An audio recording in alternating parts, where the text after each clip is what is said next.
Pomerne častou chybou v rodinných financiách je nasledovný bod. Dopozeraj dnešnú minútovku 60 sekúnd, poďme na to. Častou chybou je to, že sa väčšinou poisťuje len živiteľ rodiny.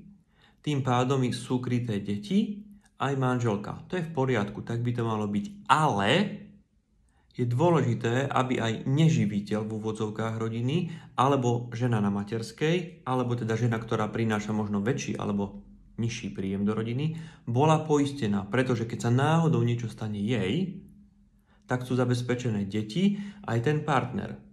Takže nepoisťujem len živiteľa rodiny, ak sa mu niečo stane, je žena a deti zabezpečené, ale aj tú ženu, ak by sa náhodou jej niečo stalo, aby boli zabezpečené deti a aj ten chlap. Toto vidím ako veľmi častú chybu v rodinných financiách, takže dajme si to skontrolovať. V prípade otázok ma kontaktuj. Krásny štvrtok.